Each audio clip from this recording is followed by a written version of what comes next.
How you doing, everybody? I'm back with another reaction video. I'm covering, at least reacting to the video from Disparu, who I've been recently following and seen on other platforms like Neurotic, and really like their takes on things. And I've seen clips, and I saw recently his not his, but like other people's, like he has a breakdown, but I've seen other people's breakdowns of the red carpet of Starfleet Academy.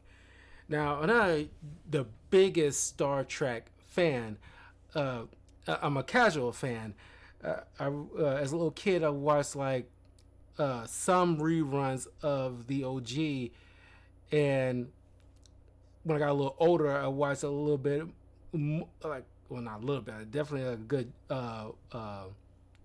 significant amount of Next Generation, and maybe like a little bit after that, and like a teeny bit of Voyager. But as I vaguely recall, I kind of gave up on it because I think in my kid brain at that time, it would seem kind of boring compared to the previous stuff.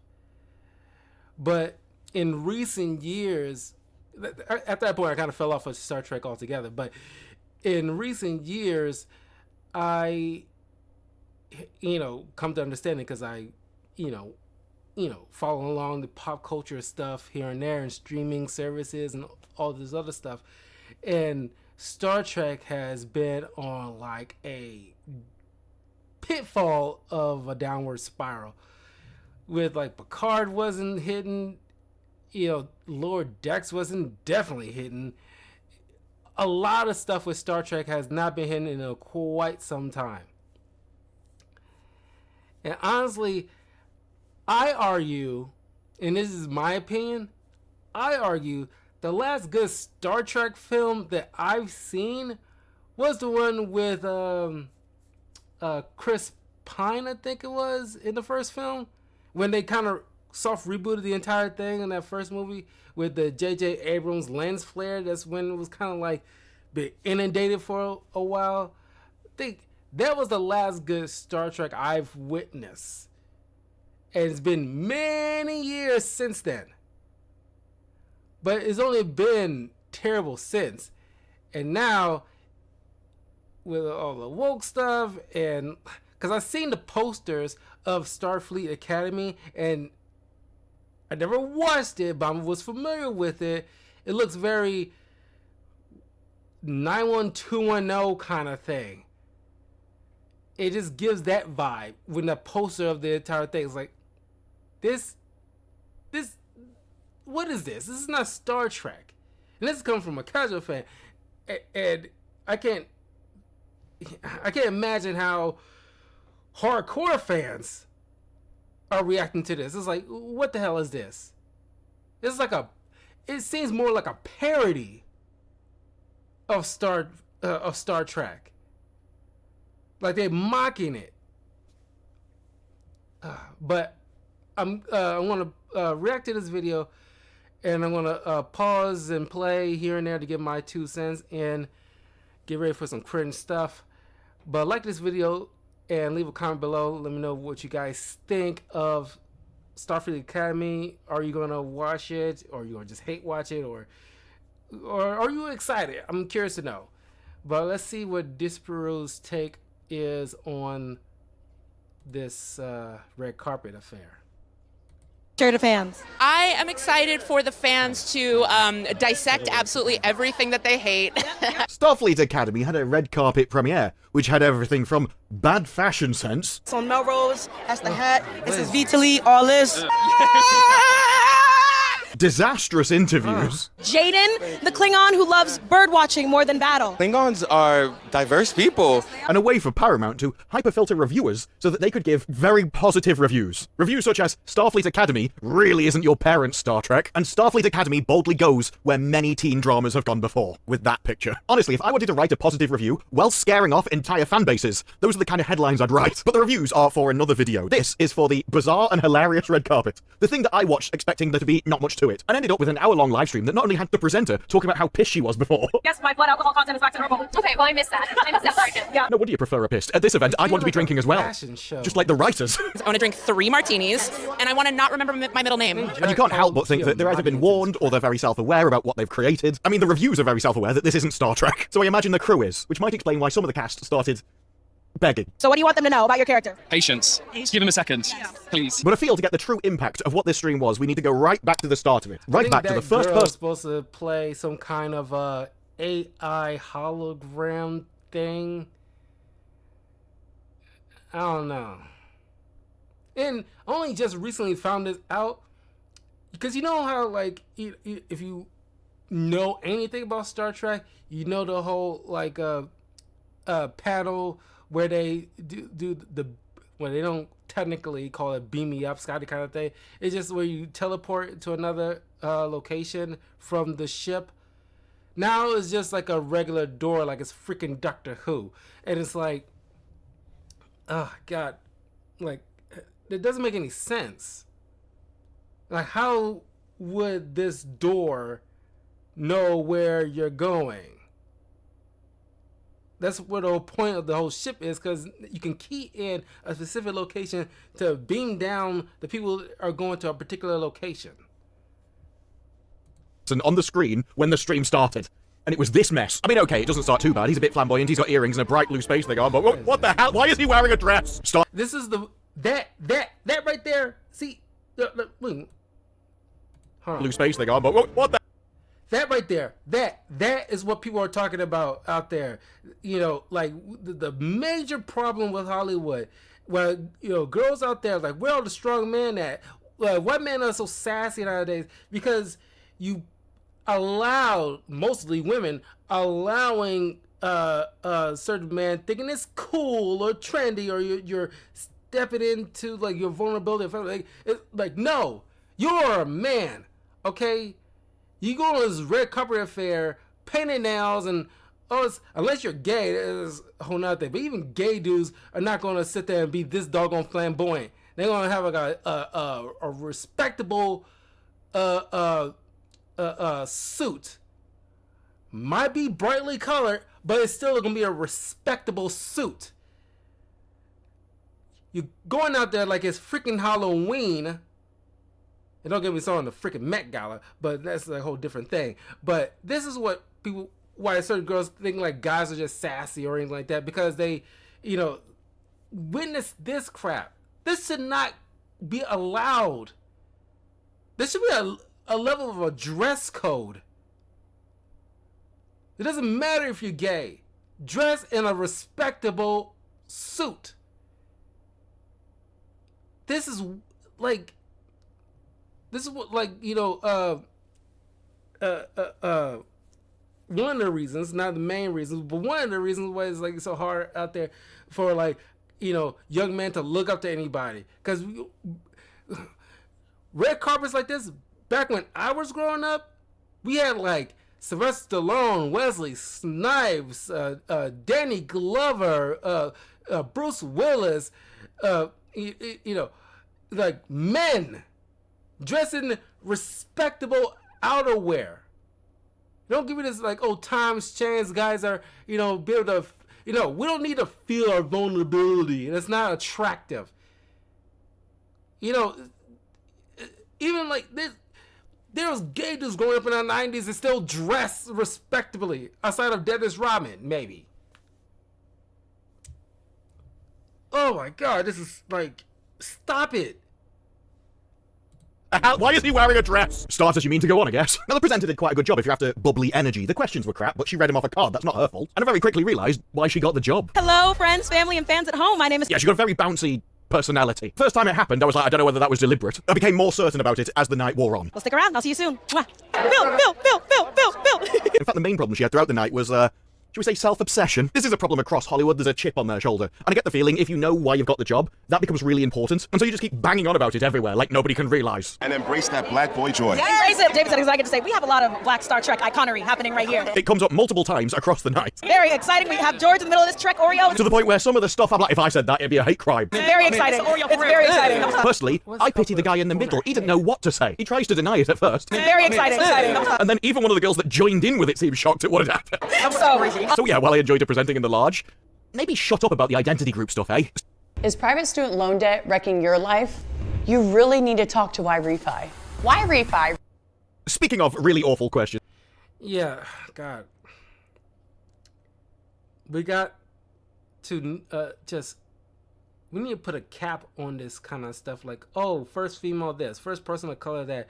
We're feeling seen, represented. It's like, black people's always been in media, may not to the nth degree as some people will like it, but we were there. And I argue it was a little more organic and meant something. Now you expected to do it like, oh, we gotta finally get a gay person in this, or a black person in this, or a Hispanic person in this. And it's like, if you're just doing it just the fact that, just purely on your race or your sexual orientation, you probably don't deserve it, because you're not doing it based on your talent, which is supposed to get you there, because you busted your butt to get there.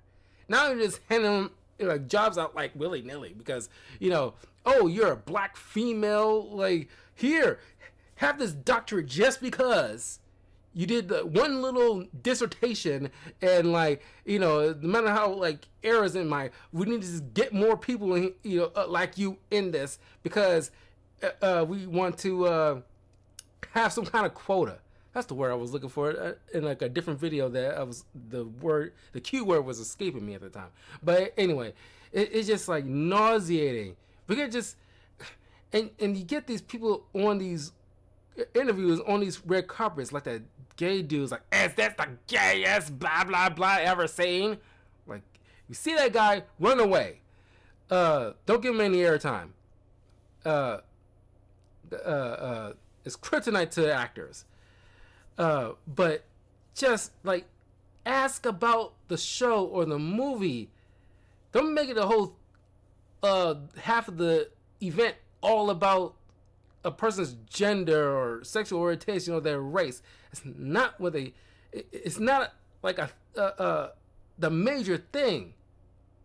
It shouldn't be a thing at all. Like, if you hired for a particular role, talk about the character and what that character, at least the gist, we don't spoil anything, but like, what is the general consensus about the character you're portraying? The in-depth stuff, not surface level bullcrap. Like, oh, my character is like, a Borg, and he's more vulnerable than all the other Borgs, and he's getting touches, like, unpacking his trauma. It's like, stop. No. Paul Giamatti was up as the first interview with this answer. So tell us about your character. I'm a bad guy. I'm a very, very bad guy. That is the kind of in-depth character analysis that I spend an hour watching live streams for, so I can bring the quality goods to you. A very angry, unhappy man. That's what I play. Just like every other man in Star Trek, obviously. It's toxic masculinity. Generally, because it's... Paul Giamatti, come on, maybe he's been like media trained over the years. Obviously, he's a well-established actor, a very good actor, but he knows how to do these things. This is not his first rodeo. You gotta give more than just, oh, he's a very bad guy, yeah. So was Khan, but I'm pretty sure Benedict Cumberbatch was a lot more in depth with how he portrays his Star Trek character, his variation of the character. Is that, oh, he's a very bad guy. Khan is a very bad guy. That's not an answer. written by their lessers that can't comprehend it. It's just when this entire show is resting on the shoulders of Paul Giamatti, although you wouldn't guess it from this live stream, there's some photographs at the end where he's always just shoved to the side out the way. Now, admittedly, he does kind of put himself in that position at first, but you'd think the photographer should realise where the money shot is and put him front and centre. He's a man, though, one of those, oh, he's just miserable and angry. I'm sure that'll be a unique experience for all of us. Now, I'm not sure about all of his answers, though, especially this one. Very serious to campy, silly goofiness. Dead serious. Nothing, no joking about this man at all. He's not campy or comedic in any way, shape, or form. He's 100% serious. Okay. Why does he have noughts and crosses on his face, then? He is not a comedic villain. That's why he plays board games on his own head. I think the interrogation that news has of the Federation as a system is really, really exciting. He's going to interrogate the Federation. It means deconstruct. Oh, you're not the good guys, you're the bad guys. And the thing is, Deep Space Nine already did this with Section 31, except they did it in a smart way. They pointed out the naive belief system of the Federation and how it couldn't exist in a real world. We believe in the same principles that every other Federation citizen holds dear. But also gave it a sacrificial masculine system built in the background, which was there to support it. And yet you violate those principles as a matter of course, in order to protect them. They made the hard choices so people like Picard could have their nice but naive morality. If you knew how many lives we've saved, I think you'd agree that the ends do justify the means. And showcased a lot like the real world, like the military does stuff that your average civilian wouldn't, so that your average civilian doesn't have to. It was excellently done. I can't imagine that this interrogation will have any of that depth. Paul Giamatti. Very cool, very, very cool. It is impossible to dislike anyone with that much enthusiasm. Yeah,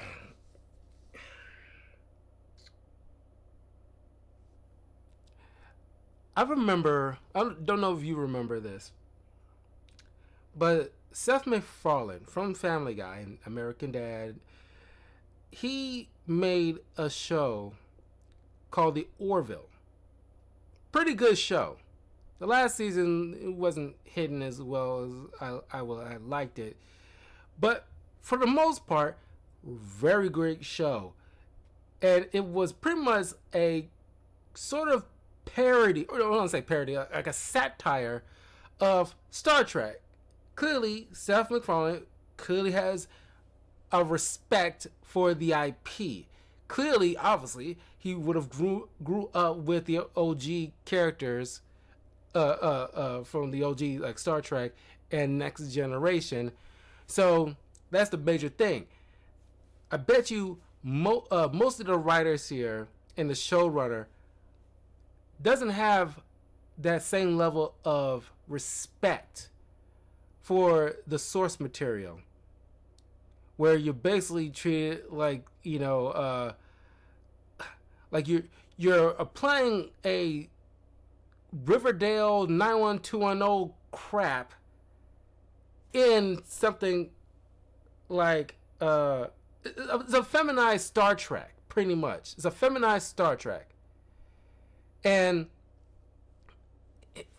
Star Trek, like Star Wars, is a boys' brand originally. Sure, girls can watch it, anybody can watch it, but the core audience was young boys who want to go space adventures, and you learn about the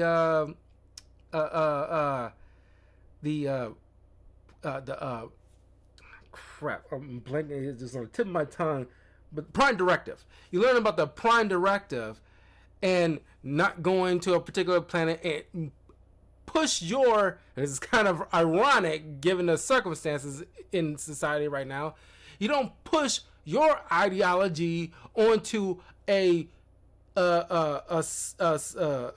society that has their own government, own rules, own regulations, own livelihood. That stuck with me after so many years. The Prime Directive, don't try to push your ideology on a particular civilization that has their own little way of doing things, no matter how wrong or whatever it is. But that make for great story because it gives you, because the characters have like a solid dialogue. That means they don't finger wag at you at the audience. They leave it open and ended. So after you and the family or your friends finish watching it, and then you have some kind of water cooler talk and discuss those different ideologies and the benefits and the negatives of both sides. And neither one could be wrong or neither one could be right wholeheartely.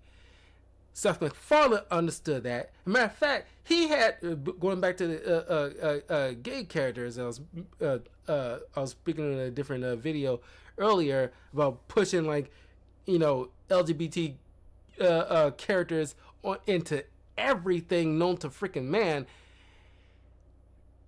Orville had 2 gay aliens, pretty much like a play on the Klingons, and they were played so organically, so real, and neither one were super flamboyant or anything of the sort like that. And it wasn't stereotypes, and they were played so real. They were so layered characters. There's more to them beyond the fact that they can bang each other. Writers behind this clearly do not have that same reverence for Star Trek. Clearly they just want to do their own thing and try to warp the minds of or any young super. They made this for super left people. They ain't made it for real Star Trek fans. They made it for super woke left people, so they can feel good about themselves, thinking like, oh yeah, what you think is right, and that's all there is to it. And that's not Star Trek. Star Trek gives multiple of sides with all the upsides of each one and all the downside of each one. These writers to the show, which I bet you won't last past its first season, similar to like The Acolyte, because I'm willing to grant it'll probably do better than The Acolyte, but it definitely won't get no second season. I bet you $5 it will not get a second season. After that, we get Bill Nye, the I have no idea about science guy. Just walk around, hold your hand up a bit, that'll do, eh? Although he did spark one of the funniest moments of the night, where he's going around trying to get his photograph, and then just gets yeeted off the stage. No, please, can you piss off? No, piss off further, please. Can you not see? Actually important people are having their photograph now, Bill. If you could please piss off and keep pissing off over there, Bill, we'll get to you eventually. Couldn't have happened to a more deserving bloke. And here I have Beckett Mariner. Beckett Mariner is a character in the Star Trek Lower Decks cartoon. Her actual name is Tawny Newsome, and she has a writing credit on this series. You may remember her from a previous video I did, The Fast Approaching Death of Star Trek, where she was on a panel from a couple of years ago, talking about how she was supposed to be writing a live-action Star Trek comedy. I don't know what happened to that, but it was going to be incredibly racist. Remember how that lady was like, yo, we need some more black people Star Trek? Yeah, that's what she said verbatim. That was interesting. It was going to be written by her and the writer of Dear white people, whether or not you're afraid of the title, I don't know, which I've been watching. Personally, I hope it still comes out. That will be gold. But as she is writing Star Trek, obviously she's got a long history with the Star Trek legacy. Plus, what, like, new fan doesn't dream of writing tracks? New fan. An absolutely massive list of writing credits on IMDb, which perfectly qualify for writing a show of this length. I don't really do hour long. It's not my wheelhouse. It's not my genre. I love half hour. And she understands the Like I said, it is, they like the... She reminds me of the director for the Marvels. If you look it up, prior to her directing that film, she didn't do all that much beyond like the recent Candyman movie and maybe one or two other things, but not enough to warrant like, oh, we got to get this particular director for this particular movie or show, because they clearly have like a reputation, a good reputation, and the skills necessary to see her or his vision for this particular project. No, they're figureheads for the most part. The figureheads for the most part, it looks good for the cameras to have this black woman leading this charge, irregardless of the fact that she has so little directorial experience. Not to say that she hasn't directed anything, but it's not enough to warrant like, oh, we need her. No, but it's probably like a plethora of other people, men and women, who could have easily do the show running of this particular show, and who probably have better reverence for the source material that you are adapting or doing like a new take on. Sure, she did voice acting in Lower Decks, or I'm pretty sure it was Lower Decks. I don't know. I don't care. But you're not doing them any favors, like her or the director of Marvels. You're not doing them any favors by pushing them and having them getting the brunt of the backlash when it doesn't do well, because this is all, for the most part, committee based, and like, studio figureheads is like, oh, like, we'll just do this because this is what popular and trending right now for the Gen Z woke lefties.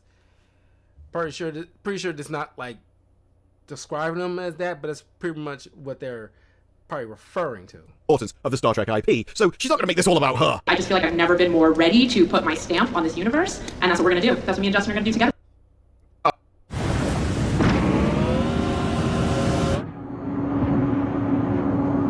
Oh, so as she's been through all of this before because of her attitude, you can understand why right at the start of the video she said, I am excited for the fans to dissect She is absolutely pretty, everything that they hate. as if there's one person in the entire crew that knows this is going to be a dumpster fire.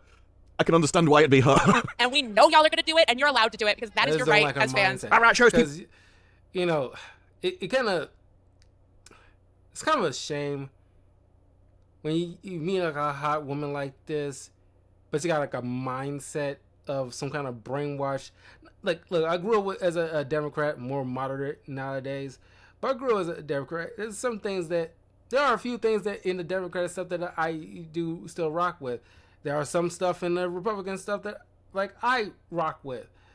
You gotta be some even keel kind of stuff. Like, one way is not 100% right and the other's not 100% right or wrong.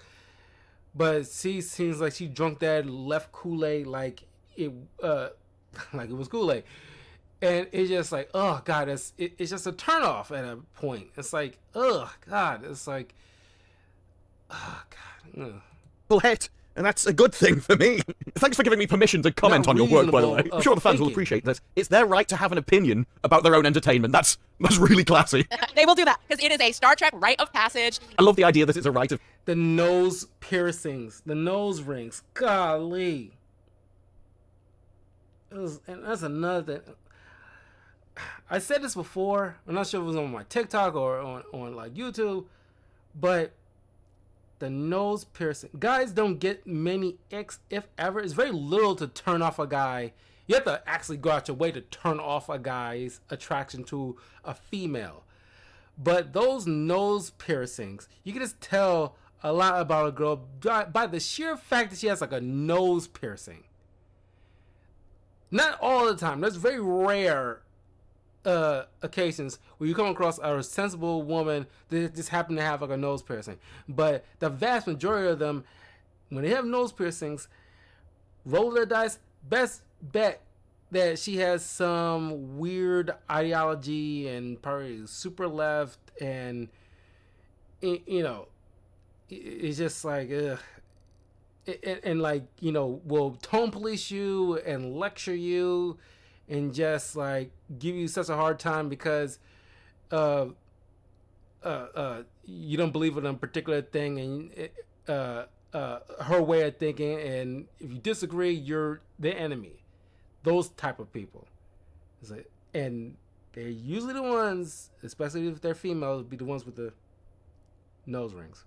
Passage to have your work hated. Is that just a common experience for you? It's not actually normal for most people. Everything I do pisses off everybody all the time. That's life, I guess. No, not for talented people it isn't. It is. It's such an incredibly warm, smart group of writers that came together to make this, and I'm just like, yo, we can't miss. In your opinion? The writers are so smart. I mean, I'm on the team. Obviously, they were smart. I mean, I don't like to flex, but it's almost triple digits. I mean, with you in the room, nobody can miss, you know? Why? Because it drives them to practice. I mean, I ain't say that, but you said. I did, and I'll say it 1,000 times because I love my friend and I'm so proud of her. Oh, sure, that was the compliment you intended, love. I'll say it 1,000 times because you're my friend. No, you're supposed to say, I'll say it 1,000 times because it's true. You basically, I'll lie for my friends. So proud of you. Thank you. I'm proud of you. I don't know what that was. I don't want to know what that was. Isn't she the best? I'm having such a good time. They should have never let me do this. It's always a good sign in your job when you're saying that, isn't it? Like you get a plane and the pilot comes along and goes, hey guys, you'll never guess what. They let me fly this thing. They should never have let that happen. Stick around, don't go anywhere. Next up then, we had whatever this is. Cameraman, really not a fan of those shoes, is he? Dress code. Sure, clearly she's obviously like a stud lesbian, but even stud lesbians can dress respectably. What are those? Oh my God, there's gotta be dress codes to these functions. You just threw on like your jogging sweats and like called it a day, looking any kind of way. They're fresh. The fresh shoes, I give them that. Probably straight out of the box kind of thing. But this is a blue carpet affair. Technically it's red carpet, but they have blue carpet instead for this particular thing. But it's just like, because like I've been to a red carpet when I was like, you know, doing like a particular movie, and nobody there was dressing any kind of way. It was dressing respectable. Maybe some people were a little flashier than others, but it was still respectable because this is a particular function. You're dressing like you're about to go to a cookout. It's like, what? Look, I don't like the rest of your outfit, but what are those boots? We get around to interviewing the captain that can't talk. Retract your centers. Retract your centers. She was one of the few interviewees that actually got a really good question. Are there any leaders or Star Trek captains Nala reminds you of that you pulled inspiration from? Star Trek goes back decades. There's a leadership style for everyone. This should be a great answer. Well, you know, I have such respect, intense respect for the legacy of Star Trek. Awesome. I'm so glad you've got respect for it. I didn't really answer the question, though, did it? And for Kate Mulgrew, who started the template. Oh, Kate Mulgrew, captain of Voyager. Great choice. I really like Voyager myself. What exactly did you find inspiring about her? She broke the template of Yeah, I don't know. It's like I don't know what my mindset was back when I was a kid when I tried getting into Voyager, but like the only thing that's telling me in my brain, because it's been many years, I cannot recall verbatim like what my exact opinions were, and like I couldn't articulate it for you. I can just remember that I found it boring, so I was turned off. So I just went with that all these years. So, but I did like the captain, the female captain, which back then wasn't like a big old showy thing where it's like, oh, we got our first female blah, blah, blah. Maybe it was, but they wasn't ham-fisting it every second as they promoting Voyager. They just treated it like it was a thing. I was like, it's kind of like, you know, I use this example many times when they got Don Cheadle as War Machine in Iron Man 2. Look, I'm here now. Let's go. Let's move on. Yeah, that's how you should portray these things. If you're a gay character, look, they're gay. So, moving on. Let's not make a big deal out of it. Here, it's a female leading a Starship Enterprise. Look, let's move on. Boom. It's like, stop making this big showy thing. It's not new anymore. It's not like a blow your mind moment. But every time when you come to these kind of new projects with a movie or a TV show, almost, not all the time, but almost always, it's gotta be some people like asking questions or the actors themselves blurting it out like, I think it's important that females see this because they want little girls out there need to know, blah, blah, blah. It's like, you gotta, at this point, millions, probably close to billions at this point, of examples of great female characters, most of them leading particular shows or movies all the time. And even more so, people that happen to be of color. It's not a mind-blowing moment anymore. It's not new. It's not something that you can have to voice and shout out to the rooftops anymore. It's not. Okay? We just recently had like a John Wick spinoff with Armored Armis. Okay?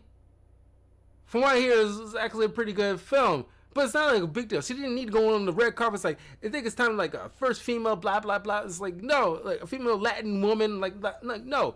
She just let it be. Yeah, she's a female. It's clearly obvious. But it's more so about what is the character itself. But if you have to make it a big showy announcement about the person's gender or race or sexual orientation, then you have no character.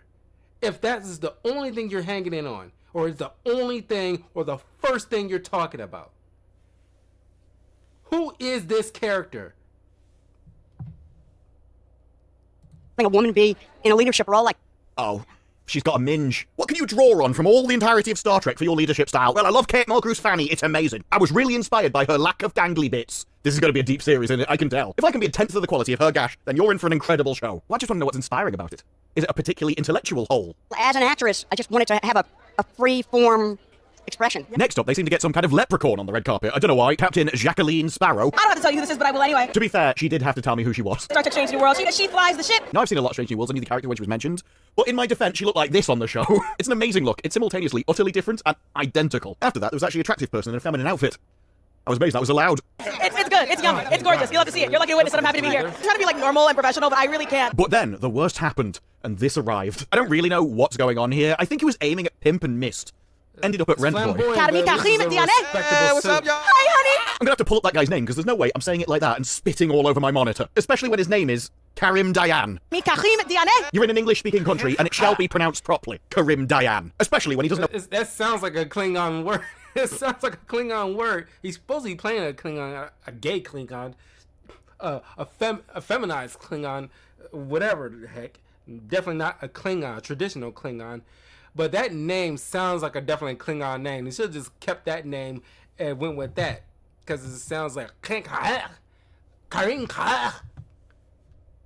Anything about Klingons. Jaden, the Klingon who loves bird watching more than battle. This kid would have lost a fight with the womb. There's no way he would have survived a Klingon upbringing. Well, not unless he was exiled to the Federation and they raised him in, like, Glee. He's a soft-hearted Klingon. They don't exist. Because they'd be dead. And Like I said, I'm a casual Star Trek fan. Even I know that basic thing about, like, Klingons are a warrior race. They're pretty much... think of Spartans. Okay? Think of it as like a flamboyant young man being raised in the Spartan culture. He'll be dead before he's 13. I wouldn't probably go that far. Maybe like he'd probably be dead before he was 18. Because all that behavior, the mannerisms, it's like, oh, he's into bird. I'm not saying like bird watching like a big deal, but it's just like the stuff beneath that line is what is bothersome. That it has no correlation with what we know Klingons to be. A Klingon like him would be torn asunder. And they will not look back and know it will not feel bad. It is what it is. That is the Klingon way. As sad as that sounds. Golly, it's like they don't know. Like I said, these people don't have no respect for the source material at all. Not even like a passing understanding. Or at least get people on board in the writer's room to help make this as pristine as possible. No, they only get people who think a particular way, because this is a very feminized Star Trek, not a masculinized version, where there's a clear hierarchy and understanding what it is to be a cadet of Starfleet, and none of this, frou-frou crap that we're being subjected to. And I kid you not, do not show your kids this crap. Do not. Matter of fact, any Star Trek stuff that you want to show your kids, start off with the OG, leading up to that, the first movie with Chris Pine, or at the very latest, the one with Benedict Cumberbatch as Khan. All that is the only Star Trek you want to just show people, especially kids. Anything after that, don't bother. That is my opinion, because it went downhill since then. Dishonor on their houses and their family, and then be killed. Of course, continuing to shift and change boundaries. You can't actually shift and change boundaries. Boundaries are fixed. That's why they're boundaries. Boundaries are there for a reason. They're there to tell you no. To go any further would be wrong. If you go over them, you're not shifting a boundary, you're just wrong. So if you move the boundaries of Star Trek, now you're just destroying the IP. Showing off a new side of what we understand Klingons to be in this franchise. There is no new side to show of Klingons. When you write something, it doesn't make it canon. You're just wrong. And you already admitted that when you said you went over the boundary of Klingons. So now you're outside of what Klingons are, by your own analogy. I know that we're used to seeing Klingons as one way. That's because Klingons are one way. They're a warrior species. They're meant to be hyper-masculine. They don't dress up in pink fluffy coats and prance around like they're supposed to be on Jonathan Ross with a piano. But Klingons are diverse people. No, Klingons are a homogenous people. They're not. It's like, don't you... It's just like that guy in the Acolyte town, like, confusing, like, who blew up the Death Star. Clearly, these people have not sat down and watched any of the old Star Trek shows. Even if it's just the OG, or just Voyager, or just Next Generation.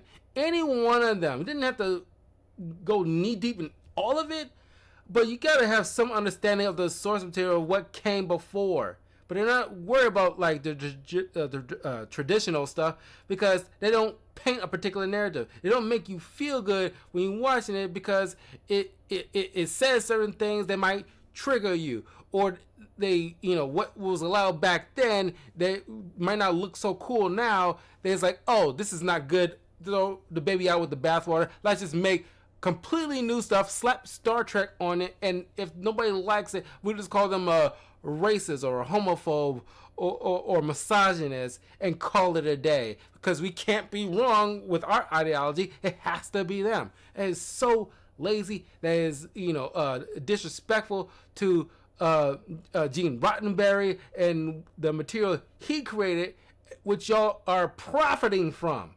It's the same thing with Kathleen Kennedy, who, by the way, is very recently announced that apparently he might be stepping down, and Dave Filoni is like taking her spot. Like, that makes that much of a difference. But it's just like you took something that somebody else created and you bastardized it with maybe a couple of gems here and there. But by and large, you bastardized it. You practically burned it to the freaking ground. And you got the nerve to yell at the firefighters who ask questions about how this get burnt down. Oh, don't disrespect me. Who are you to say what gets burnt down and blah, blah, blah, and make it a whole thing. Instead of just acknowledging, owning up to it, taking accountability. Instead of like, yeah, we messed up. We didn't bother to take into account, bring in actual writers, irregardless of their ideology, to make this as best of a show as possible. They were all Klingons.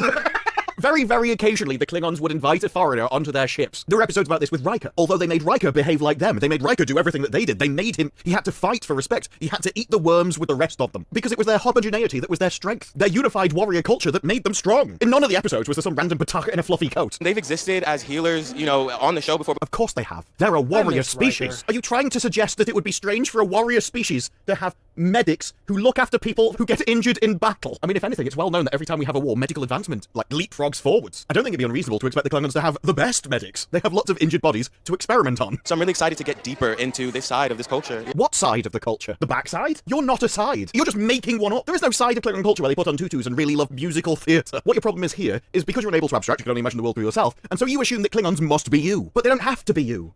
They can be better. It's a fantasy. We don't need to restrain ourselves to your limitations. So she asked him if you could travel back in time and tell pre-Trek Karim something. What would you tell Diane? I would tell pre-Trek Karim. You're about to make me emotional. Oh, I'm so proud of him. You're proud of him? For crying. The guy's supposed to be a Klingon and you found the only person who could actually get beaten up by those 4 people with a piano. Trust yourself and you are dope just the way you are. Dope. Oh, I'm sorry, that's just the English class system kicking in again. That was so common, it hurt. As hell and fly and it's purple. Oh, it got worse. Also, I'm colorblind, but that definitely looks pink to me. Who are you wearing? Can you tell me who you're wearing? Steve, probably. Sorry, that was before the show. Honestly. It's okay. It's completely fine. He looks gorgeous. Put a foot in it, and I love you. Humiliates him. Yeah, I'm sure you're supposed to know the brand. Look like he, you know, it looks like he's wearing Grimace.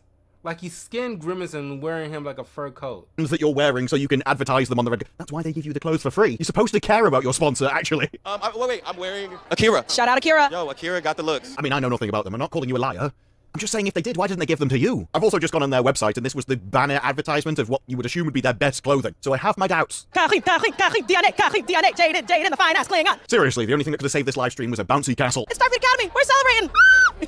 But after humiliating an actor in front of their sponsor, she realised, I need to ask people afterwards, and we hear that on the hot mic. Who are you wearing? Do you know? Simone Rocha. Okay, don't ask me. Although this actress, way more enthusiastic about the brand. I've been waiting my whole life. Perfect. I've been waiting my whole life to wear this. And it seems honest as well, because when they do ask her in the interview... Who are you wearing? I'm wearing Simone Rocha. It sounds fine when Tilly says it at first, and then it gets weird. Who would have guessed that Tilly could be a bit strange in real life? I love you, Simone Rocha. I want to wear all your clothes. I came across a bit weird, didn't it? That sounds like you're going to break in and steal her wardrobe. Just comes in the house and you're prancing around her bedroom in high heels. I'm wearing all your clothes! But you can get them from Sainsbury's, love. I want to wear yours, though. I didn't even design those. No, but you own them. So Star Trek Champions, infinite diversity and infinite combinations. I don't know what this refers to, where they've got it. It doesn't need to reference anything. There's not really any talking about it. It's just basically a bit of ideology that was spouted and left alone. Love you. Me too. I'm wordless. Speechless. You're speechless. Feel somebody coming up behind me. That's how I feel. Not that I'm like a word policing kind of dude, but it's just like it just bothers me in terms of grammar, where it's just like when I hear, specifically coming from women, some women, not all women, where they say a sentence and they say the singular word for woman when they mean women. It's like, you know, there's a lot of women out there that likes cats. You mean there's a lot of women out there who likes cats. And when I'm not sure why, it's just, I thought maybe it was like a younger generation thing, but I hear like people like around my age saying it from time to time, and it's like, or even older women here and there saying it from time to time, and it's like, it's not a slip of the tongue, it's like a, I don't know, it's just like brain dead energy or something, like bird brain energy or something like that, where they just don't understand simple grammar. And the fact that she said something like, I'm wordless, you're speechless is the proper word that you're trying to say. I did briefly wonder if she'd had a stroke. She wants to ask her questions though, but for some reason can't think of ones on her own or isn't allowed to and has to wait for someone to bring random cards. It's live, it was very well planned, but they come up with a very interesting way to kill the time. We'll just look. Yeah, we'll move. When men try to fill dead air on a stream, they want to come up with an interesting talking point, something relevant to the audience. Maybe something thought-provoking that can spark conversation for everyone else to join in on and make it interesting. They stand there. Perfect. And that's enough. It's making more sense now why that woman had such praise for Kate Mulgrew's minge, innit? Kate had life on easy street until 7 of 9 turned up and then got, like, out-competed. On the road to captaincy, she knows what she wants, she's going out and getting there, but she's got to get through the sort of university process first. I love that. Oh, your character, obviously she's going to be a captain. Just going to get through this little thing known as, you know, qualifying competency, actually achieving something in her life rather than just scrounging everyone up that she doesn't deserve due to discriminatory hiring practices. Although that definitely exists in this, actually. In fact, they've written what they know. Girl, she is the daughter of an admiral. She is on the road to captaincy. Nepotism. Hollywood wrote about nepotism. It's the only way anyone can achieve anything in life. God forbid you have to actually earn it due to your deeds. Very dynamic, very dedicated, and she's very book smart, but she's also strong, tough, athletic, and she's beautiful. How's she not run out of character points by now? Even in basic D&D rules, you're not supposed to have that many points. You can't just max out everything. Well, obviously she's got high intellect and wisdom and strength and then charisma. What's the point? You've just made a god character. You might as well go home. You've already won. Have we learned nothing from the live-action Mulan? Stop making these girls perfect. It's not how you make interesting characters. They gotta have flaws. They can't be good at everything. Golly.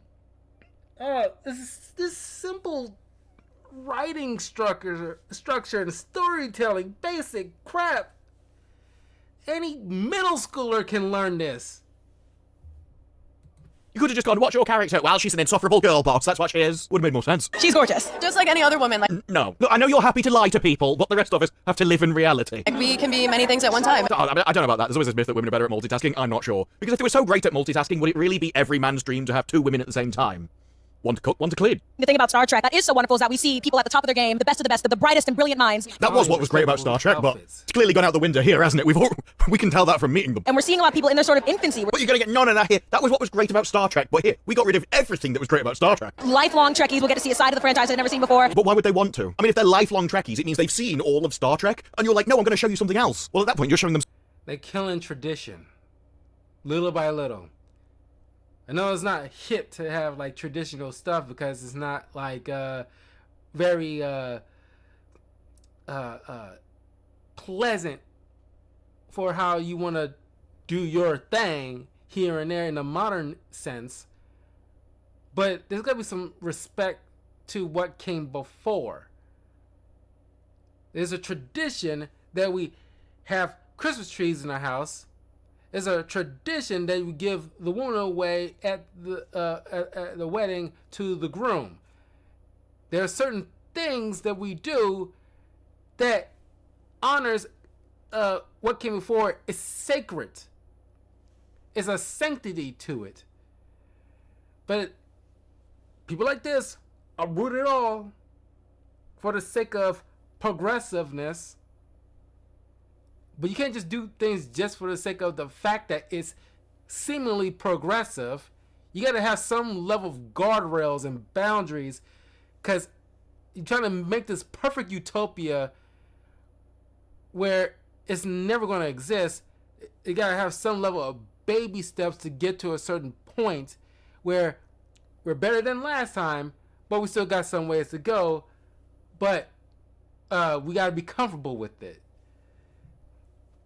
Something that isn't Star Trek. So why would lifelong Trekkies want to watch something that isn't Star Trek in Star Trek? Why are you perverting Star Trek? Why are you subverting Star Trek? Why don't you just give them Star Trek? 17 to 21 and beyond, where we are seeing all different sorts of age groups that have been pretty underrepresented in the franchise. The reason why 17-year-olds... I really wish some of these people would be a lot more honest on these things. Kind of like on Key and Peele, Obama's anger translator kind of thing. Just like, there gotta be some truth translators on these red carpets. What, hearing what these people really think or what they really want to say. That'd be fun. That'd be like a fun skit. Been underrepresented in Star Trek is because it's an adult ship. They're intentionally underrepresented because they couldn't fulfill the role. Because you're supposed to show them the people that they can grow up into, the people that they can be in the future. You're supposed to inspire them to be better. You're not supposed to show the current filthy plebs as they are. You're not supposed to represent them. You're supposed to represent their betters. One in 3 words, how would you describe it? New, sexy, adventure. Fun, emotional, scary. Notice how they're all just feeling-based. Very 2D, low down the... Feminized Star Trek. Don't watch it. Sorry. It's like, I'm not trying to kill anybody. It's like, they're getting paid for this anyway, so it's not going to hurt them all that freaking much. I'm pretty sure some of them will get, like, more jobs in the future. But it's just like, yeah, don't waste your time with this crap. A feminized Star Trek. There's a boys brand. Boys are not, like, are super hyper-focused into their feelings. They're action-based. Like to solve things, do things with their hands, mix it up a bit, rough and tumble. That's how we learn. That's how we grow up. That's how we learn the world. Pyramid of entertainment kind of words. Not stimulating, interesting, intriguing, Hierarchy. Philosophical, challenging. Nothing about the ideas and No, the... it's not so fun to a feminized platform or ideology, but that's part of the structure of society, hierarchy. Some people do better than others. They get more than others for that extra work. Concepts. It's all the feelings and the base impulses of, oh, it's sexy. Well, I'm sorry, love, but if you look at the poster, no, it isn't. We've seen on the red carpet when you leave them to their own devices, some of them can be, but not in your show when you've been done with them. Very scary, very sexy. Getting real scary and sexy here at Star Trek Starfleet Academy. Which one's which out of those two? I need to know, love. So good. I won't take up too much of your time. I just want to... I love Tignataro's reaction to this. What do you mean you're not going to take up much of my time? I don't know what that expression is. I can't work out whether it's, what do you mean you're not taking up much of my time? You dragged me over here, you're taking it up now. Or, what do you mean you don't want to take up much of my time? I have that little interest to you. The guy, though, I did find endearing. He was asked who you're wearing and was honest. I don't even know. You look great. Everyone looks... That's the thing. Gave an answer like an actual man. Combine that with him going, just please give us a chance, like, please, please. So far, I like him. Let's hope the show doesn't ruin that. As for the other one, though, her answers really speak for themselves. Just vibe, twin. Just vibe. Really just vibe. Maybe drink some water, eat an apple at some point. You know what I'm saying? Yeah. Insightful words there from Nose Ring Confucius. I do actually think that the overlap of Star Trek fans and people who wear nose rings is probably zero. And yet you go to this event, they are everywhere. They all want to be led around by him. It's really strange. Nose ring theory on full display. I spent this entire hour just hoping someone would bring in a fridge. That's all I wanted. Someone walks past the cameras with a face full of fridge magnets. It would have been amazing. Has been a giggle bomb and love fest here. Gina Yashire. Yashire. Yasha. Yasha. Don't worry, I'm here to help with the English lessons, it's fine. Focus, work hard, duty. And then a wrestler showed up with her newly won belt. Things started to get a little bit weird. Well, weirder than before. Wow, I feel so protected. I'm just a lady, I'm just a girl. We have WWE Intergalactic Champions here to keep us safe. Ooh. Stay tuned. I have no idea where that came from, but definitely will have gotten a few viewers. Champions here to keep us safe. Ooh. They should get her to present more things. Like a Milking Farm audiobook. But she's just a one-cast member. Yours is not a normal story, is it? What do you think he brings to Starfleet Academy? Well, I think he's bringing a level of I don't care to the Academy, and I think that that's something that is helpful in a way. And if oh, great, he sounds like an amazing character. Starfleet is for the best of the best, the peak people from around the universe, and then just some random guy that doesn't want to be there. It doesn't sound very hierarchical. It doesn't sound very meritocratic. No, he's actually brought in due to nepotism by the captain. Starfleet in this era seems to be utterly destroyed. It's nothing like Starfleet as it used to be. Instead, the newly regenerated Starfleet is just Hollywood, casting people for identity groups and... This makes Picard look like Next Generation by comparison. Like, I haven't even seen this crap yet. Holy moly. Family members. Talent need not apply. Have a great night. Ooh, bye. The stream went from something I wasn't interested in to something that took me hours to go through. is It was with really this entertaining for all the wrong reasons, and considering those reviews came out as I was recording, I'm very excited to look at those as well. As comparing the headlines to what they've been telling us on the live stream, there's a bit of contradictory information here. And as Starfleet Academy drops in 1 week, I'm very excited to see how this turns out, and ask the question, what on earth did they think they were doing when they made this series? But those are just my thoughts. What are yours? Let me know down in. Oh my god. This is a lot, man. And this is like a prime example of what's going on in Hollywood for the most part. All that stuff. Nose rings and ideology and subverting expectations and not giving the fans what they want. Acquiring a freaking IP that's been long lasting for multiple generations, and you want to like put your ideology because you don't like how it was before. Same thing they did with Indiana Jones, what they did with James Bond, what they're doing with like most of Star Wars and now Star Trek, and then for the most part Marvel and DC. There's very little IPs out there in the world that has not been tampered with. Hell, they even tampering with Rugrats. Oh god, oh god, it's nothing. It's almost nothing is sacred. I'm worried like they screwed up like for the most part SpongeBob with that recent movie and with the Ice Spice situation. It's just like some people are worried about like Harry Potter's gonna be next on the chopping block right now with the Black Snape situation. Percy Jackson TV show is not doing so hot with all the race swapping. At